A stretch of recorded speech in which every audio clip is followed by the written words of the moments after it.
ಅನೇಕ ಅಂಶಗಳು ಅವ್ರ ಗಮನಕ್ಕೆ ನಾನು ತಂದೆ. ನಾನು ಮೊನ್ನೆ ಚುನಾವಣೆ, ಅಸೆಂಬ್ಲಿ ಚುನಾವಣೆ, ನೀವು ಕಂಟೆಸ್ಟ್ ಮಾಡಬಾರ್ದು. ಯಾಕೆ ಕಂಟೆಸ್ಟ್ ಮಾಡಬಾರ್ದು ನಂಗೆ ಹೇಳಿದ್ರೆ ಗೊತ್ತಿಲ್ಲ. ಸೂಚನೆ ಪರಿಪಾಲನೆ ಮಾಡಿದೆ, ಆಯಿತು. ಈ ಬಾರಿ ಕೂಡ ಕರೆದು ಬಿಟ್ರಲ್ಲ ಡೆಲ್ಲಿಗೆ. ಒಂದು ಸ್ವಲ್ಪ ನನಗೂ ಕೂಡ ಹಿರಿಯರ ಮಾತನ್ನು ಮೀರಬೇಕು ಬೇಡ ಅನ್ನೋ ಲೆಕ್ಕದಲ್ಲಿ ಡೆಲ್ಲಿಗೆ ಹೋದೆ. ನಾನು ಹೋಗಲಿಲ್ಲ ಏನಾಗುತ್ತೆ, ಎಷ್ಟು ಸೊಕ್ಕು ಈಶ್ವರಪ್ಪನವ್ರಿಗೆ ದೊಡ್ಡವ್ರ ಮಾತು ಮೀರ್ತಾರಲ್ಲ ಅನ್ನೋಂಥ ಭಾವನೆ ಬರ್ತಿತ್ತು. ನಾನು ಅದಕ್ಕೋಸ್ಕರ ಡೆಲ್ಲಿಗೆ ಹೋದೆ. ಭಗವಂತ ನನ್ನ ಜೊತೆಗಿದ್ದಾನೆ ಅದಕ್ಕೆ ಸಾಕ್ಷಿ. ನನಗೆ ಅಮಿತ್ ಶಾ ಭೇಟಿ ಆಗಲಿಲ್ಲ. ಯಾಕೆ ಆಗಲಿಲ್ಲ ಅಂತ ನನಗನ್ಸಿದ್ದು ಅಂದರೆ, ನಾನು ಅನೇಕ ಪ್ರಶ್ನೆಗಳು ಅವ್ರ ಮುಂದೆ ಇಟ್ಟಿದ್ನಲ್ಲ, ಇದಕ್ಕೆ ಅವ್ರು ಉತ್ತರ ಕೊಡೋದು ಕಷ್ಟ ಆಗುತ್ತೆ ಅನ್ನೋಂಥ ಲೆಕ್ಕದಲ್ಲಿ ಅವ್ರು ನನಗೆ ಭೇಟಿ ಆಗಲಿಲ್ಲ. ಅದರ ಅರ್ಥ ಅಲ್ಲ, ಅವರೇ ಭೇಟಿಗೆ ಅವಕಾಶ ಕೊಡಲಿಲ್ಲ, ನೀವು ಹಂಗೆ ಅವ್ರು ಕೊಡಲಿಲ್ಲ. ಅವ್ರು ಡೆಲ್ಲಿ ಹೋದ, ಅವ್ರ ಆಫೀಸಿಗೆ ಫೋನ್ ಮಾಡಿದೆ, ಬನ್ನಿ ಟೈಮ್ ಹೇಳ್ತೀನಿ ಅಂತ ಹೇಳಿದರು. ಕೊನೆಗೆ ಅವ್ರ ಆಫೀಸಿಂದ ಇಲ್ಲ ನೀವು ಭೇಟಿ ಮಾಡೋದು ಬೇಡ ಅಂತ ಹೇಳಿದ್ದಾರೆ. ಒಳ್ಳೆಯದಾಯ್ತು, ಅದು ಒಳ್ಳೆಯದೇ ಆಯ್ತು ನನಗೆ. ಅವರೇನಾದ್ರು ಕೂಡ ಭೇಟಿ ಮಾಡಿ ಇದಷ್ಟು ಅನ್ಯಾಯಗಳೇನೇನಾಗಿದೆ ಅದಷ್ಟನ್ನು ಕೇಳಿ ಆಮೇಲೂ ಕೂಡ ಅವ್ರು ವಾಪಸ್ ತೊಗೊಳ್ತಂದ್ರೆ ಏನು ಮಾಡಬೇಕಿತ್ತು ನಾನು? ದೊಡ್ಡವ್ರ ಮಾತು ಮೀರ್ತಾರೆ ನೋಡಪ್ಪ ಅನ್ನೋಂಥ ಒಂದು ಆಪಾದನೆ ಬರ್ತಿತ್ತು. ಅವರೇ ಯೋಚನೆ ಮಾಡಿರಬೇಕು, ಇಲ್ಲ ಅವ್ರು ಮಾಡ್ತಿರೋದು ನ್ಯಾಯ ಇದೆ, ನ್ಯಾಯಕ್ಕೋಸ್ಕರ ಹೋರಾಟ ಮಾಡ್ತಿದ್ದಾರೆ.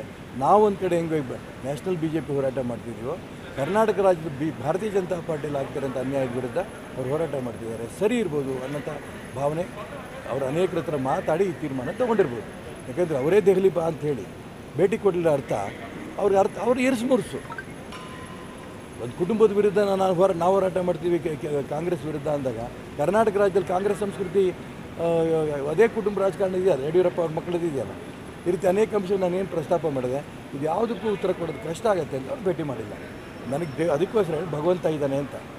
ದೊಡ್ಡವ್ರ ಮಾತು ಮೀರಲಿಲ್ಲ, ಅವ್ರು ಕರೆದ್ರು ಅಂತ ಡೆಲ್ಲಿಗೆ ಹೋದೆ. ಅವ್ರು ಸಿಗಲಿಲ್ಲ ಅಂತ ಅರ್ಥ ಏನು? ನೀನು ಹೋಗು ವಾಪಸ್ ಶಿವಮೊಗ್ಗಕ್ಕೆ, ಚುನಾವಣೆ ಸ್ಪರ್ಧೆ ಮಾಡು ಅಂತ ಹೇಳ್ದಂಗೆ ಅದು. ಹಾಗಾಗಿ ನಾನು ಚುನಾವಣೆ ಸ್ಪರ್ಧೆ ಮಾಡೋದಕ್ಕೆ ಈ ದೆಹಲಿಯ ಯಾತ್ರೆ ನನಗೊಂದು ಭಗವಂತ ಕೊಟ್ಟಂಥ ವರ ಅಂತ ಭಾವಿಸ್ತೀನಿ. ನಾನು ಚುನಾವಣೆ ಸ್ಪರ್ಧೆ ಮಾಡ್ತೀನಿ. 12ನೇ ತಾರೀಕು ಶಿವಮೊಗ್ಗದಲ್ಲಿ ರಾಮಣ್ಣ ಶೆಟ್ಟಿ ಪಾರ್ಕಿಂದ ಬೆಳಗ್ಗೆ 10 ಗಂಟೆಗೆ ದೊಡ್ಡ ಮೆರವಣಿಗೆ ಹೊರಡ್ತೀವಿ ನಾವು. ಆ ಮೆರವಣಿಗೆ ನಾಮಿನೇಷನ್. ಅಲ್ಲಿ ಜನಬೆಂಬಲ ಹೇಗಿದೆ ಸರ್? ಅಲ್ಲಿ ನೀವು ಬಂದು ನೋಡಿ ಗೊತ್ತಾಗುತ್ತೆ. ಎಲ್ಲರೂ ಹೇಳೋದು ಒಂದೇ, ಹಿಂದುತ್ವದ ಪರ ಹೋರಾಟ ಮಾಡ್ತಿದ್ದಾರೆ ಒಂದು, ಇವ್ರಿಗೆ ಅನ್ಯಾಯ ಆಗಿದೆ ಇನ್ನೊಂದು. ಈ ರೀತಿ ಕರ್ನಾಟಕ ರಾಜ್ಯದಲ್ಲಿ ಒಂದು ಕುಟುಂಬ ರಾಜಕಾರಣ ಯಾವುದೇ ಕಾರಣಕ್ಕೂ ಇರಬಾರ್ದು. ಈ ಎಲ್ಲ ಅಂಶಗಳು ಸಾಮಾನ್ಯ ಜನ ಮಾತಾಡ್ತಿದ್ದಾರೆ. ನಾವಿನ್ನೂ ಹೋಗಿ ಸಾಮಾನ್ಯ ಜನರ ಹತ್ರ BJPನೋ ಕಾಂಗ್ರೆಸ್ಸೋ JDS ಭೇಟಿ ಮಾಡೋಕ್ಕಾಗಿಲ್ಲ, 3 ಪಕ್ಷದವ್ರು ಭೇಟಿ ಮಾಡೋಕ್ಕಾಗಿಲ್ಲ. ಆದರೆ ಜನ ಮಾತಾಡೋಕ್ಕೆ ಶುರು ಮಾಡ್ಯಾರ, ನಾವು ಈಶ್ವರಪ್ಪನಿಗೆ ಭೇಟಿ ಮಾಡಬೇಕು ಅಂತ, ಅವ್ರು ಬೆಂಬಲ ಕೊಡಬೇಕು ಅಂತ.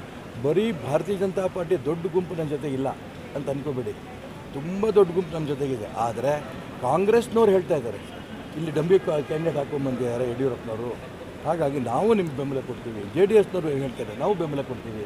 ಈ ರೀತಿ ಅನೇಕ ವ್ಯಕ್ತಿಗಳು ಕಾಂಗ್ರೆಸ್ ಪಕ್ಷಾತೀತವಾಗಿ ನಾನು ಬೆಂಬಲ ಕೊಡ್ತಿರೋದು.